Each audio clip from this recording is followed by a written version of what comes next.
Hello বন্ধুরা, শুভ বিকাল। কেমন আছো সবাই? আশা করি সবাই খুব ভালো আছো।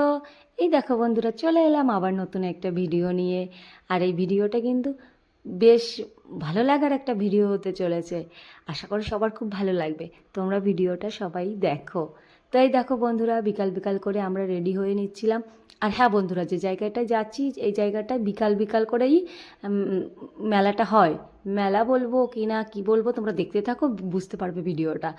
তো বিকাল বিকাল করেই হয়, রাতের দিকে হয় না। রাতের দিকে তো থাকবেই না ঠাকুর তত সময়। তো এই দেখো, যাই হোক, বলছি ভিডিও বলতে বলতে বলছি। তো এই দেখো বন্ধুরা, আমি রেডি হয়ে নিচ্ছিলাম, বাবুকে রেডি করা করা হয়ে গেছে, ঘুমোচ্ছিল। ওর ঠোঁটটা কেটে গেছে পরে, তাই দেখাচ্ছিলাম। ও ভিডিওতে বলছিল হাত দেখিয়ে দেখিয়ে। তো এই দেখো বন্ধুরা, সবাই আমরা চলে যাচ্ছি আমাদের গন্তব্যস্থানে। আর হ্যাঁ বন্ধুরা, যে জায়গাটায় যাচ্ছি এটার অনেক গল্প, অনেক কাহিনী আছে। মানে আমি শুধু শুনেই এসেছি। ভগবানের কথা শুনলে মানে অন্যরকম একটা ভালো লাগা কাজ করে। আর আমরা যাচ্ছিও সেই ভগবানেরই একটা আহ, দর্শন করতে। যদি দর্শন আমাদের মেলে, ভগবান তো এত সহজে আমরাই পাপি তাপি মানুষ দর্শন করতে পারবো না। তবে ভগবান রূপে আমরা যে ঠাকুর দেবতাদেরকে পুজো করি, তো তাদের দর্শন যদি আমাদের কপালে একটু মেলে। তো এই যেতে যেতে বিমানের বাবার দোকানের পাশে বিভানের কিছু আঙ্কেল এসেছিল। তো ওরা, এই আঙ্কেলটা ভীষণ ভালোবাসে বিভানকে। তো ওনার সঙ্গে দেখা হলো, একটু কথা বলে নিল। এই দেখো বন্ধুরা, আমরা প্রায় চলে এসেছি সেই আমাদের গন্তব্যস্থানে। আমার কত দিনের আশা পূরণ হতে চলছে। আমার এত ভালো লাগা কাজ করছে যে মানে যতটা ভিতরে ঢুকছি আর ততটা আমার মনে গায়ে কাটা দিয়ে আসছে যে আমি কত গল্প শুনেছি যে এই জায়গাটার।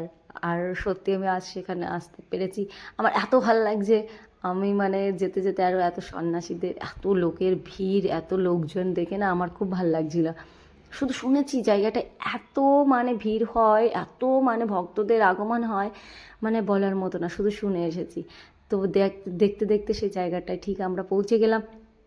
কিন্তু এটা মানতেই হবে বন্ধুরা, প্রচুর লোক হয়, প্রচুর লোক হয়। দেখো, এইখানটায় মেলাটা হচ্ছে মেলাটা না, এই যে জায়গাটায় আমরা যে ঠাকুরের দর্শন করতে এসেছি, সেই ঠাকুরটা কিন্তু একদম জলের মধ্যে থাকে সারা বছর। তো এই নীল পুজোর আগের দিন তোলা হয় ঠাকুরটাকে। আর অবশ্যই তোমরা দেখতে পাবে কি না জানি না, আমি ভিডিওটা করেছি যেহেতু আহ, খুব ভিড়ের মধ্যে আর এত লোকজন। আর বুঝতেই পারছো, অতটা কাছের থেকে যতটা কাছের থেকে পেরেছি ততটা কাছে গিয়ে আমি ভগবানকে দর্শন করার চেষ্টা করেছি। কিন্তু কি আছে কপালে আমি নিজেও জানি না। তো দেখা যাক কি হয়। তো এই দেখো বন্ধুরা, কোনো মতে জায়গা পেয়েছি একটু, একদম পুকুরের মধ্যে চলে গেছি। পুকুর বলবো কি, এটা বাওর বলে আমাদের এখানে। ওই বাওরের মধ্যে চলে গেছি, কাদা টাদা পাড়িয়ে, কোনো আমার নেই। আমি এসেছি ভগবানের দর্শন করতে, যদি ভগবানের দর্শন মেলে। এত লোক, আমার মনে ভীষণ একটা আনন্দ কাজ করছিল। যদি সত্যি ভগবান আমার মানে ওই দর্শনটা করতে পারি, আমার কী যে ভালো লাগবে আমি নিজেও জানি না। এতটা খুশি লাগছিল। তো আমি পুকুরের মধ্যে একদম নেমে গেছিলাম। আমি বিমানের বাবাকে বললাম যে তুমি সেজতিকে নিয়ে পাশেই থেকো, আমি মানে যতটা কাছে পারি আমি গিয়ে দেখার চেষ্টা করবো, আর কি দেখার চেষ্টা করবো আমার কপালে আছে কি না। তো দেখো বন্ধুরা, কত লোকজন, তোমরা তো ভিডিও দেখেই বুঝতে পারছো এত লোকজন। তো ওই দেখো, সন্ন্যাসীরা সারা বছর অপেক্ষা করে থাকে এই দিনটার জন্য। বহুত সন্ন্যাসী এই ভোলা বাবাকে তোলার জন্য এসেছে। তো এই শুধু সন্ন্যাসীরাই ভোলা বাবাকে তুলতে পারবে, অন্য কোনো মানুষ এটাকে ছুঁতে পারবে না। তো সেই জন্য মানে সন্ন্যাসীরা সবাই মানে নেমে গেছিলো, সকাল থেকে নাকি খুঁজছে। তো পেয়েছে ভোলে বাবাকে কোনো এক সন্ন্যাসীর দল, ওই দেখো নিয়ে আসছিল। মানে আমার মনে যে কি একটা ভালো লাগা কাজ করছিল। হর হর মহাদেব, শুধু মনে এটাই বলতে ইচ্ছে করছিল, হর হর মহাদেব, একটু দর্শন দিও।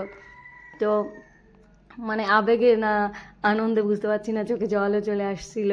আর সন্ন্যাসীরা বললো, সবাই ভক্তরা বলছিল হর হর মহাদেব, সেই ধ্বনি মানে সেই ইটা আমার মনে যে কি ভাল লাগছে। তো দেখো কত সন্ন্যাসীরা নেমেছে, আরও তো অনেক সন্ন্যাসীরা পারে বসে আছে। এই দেখো ঠেলতে ঠেলতে, মানে ঠেলতে বলবো না, বুকে জড়িয়ে একদম নিয়ে আসছে ভোলে বাবাকে। তো ভোলে বাবাকে ছোঁয়ার জন্য কত ভক্ত, কত সন্ন্যাসীরা এক হয়ে গেছে। সবাই টানা হেচড়া করছে যে কাকে মানে কাকে ধরতে পারবে একটু ভোলে বাবাকে। তো ভোলে বাবার একটা পাথরের মূর্তি আছে, সেই মূর্তিটা সারা বছর জলের মধ্যে থাকে যেটা বলছি। তো এই দেখো সেই ভোলে বাবাকে একজন তুলে নিয়ে আসছে, আর সবাই তাকে ঘিরে ধরেছে যে কে ধরবে, একটু কে ধরবে, তার কাছে দাও, ওর কাছে দাও বলে সবাই টানাহেঁচড়া করছে। তো মানে রীতিমতো মারামারি শুরু হয়ে গেছে শুধু ভোলে বাবাকে এক নজর একটু ছোঁয়ার জন্য। কি মারামারি শুরু হয়ে গেছে, তোমাদের অবশ্যই দেখাবো সেই ভিডিও, যে কি পরিস্থিতির মধ্যে আমি ভোলে বাবাকে দর্শন করতে গেছিলাম। তবে হ্যাঁ, ভগবানকে মানে ভোলে বাবার মূর্তিটাকে কিন্তু আমি সত্যি এক পলকের জন্য কোণার থেকে হলেও একটু দেখতে পেয়েছিলাম। তো আমি দেখতে পেয়ে আমার যে এত আনন্দ, এত খুশি লাগছিল। দেখো রীতিমতো ওখানে কিন্তু মারামারি শুরু হয়ে গেছে শুধু ভোলে বাবাকে একটু ছোঁয়ার জন্য। আর এদিকে পুজোর সময় হয়ে গেছে, বারবার করে মন্দিরে তোলার জন্য সবাই বলছিল। আর এদিকে দেখো কি প্রচুর পরিমাণে মারামারি, সেই ভিড়ের মধ্যে আমি দৌড়াদৌড়ি করছি। তো পুরো ভিডিওটাই এখানে আমি দিতে পারিনি।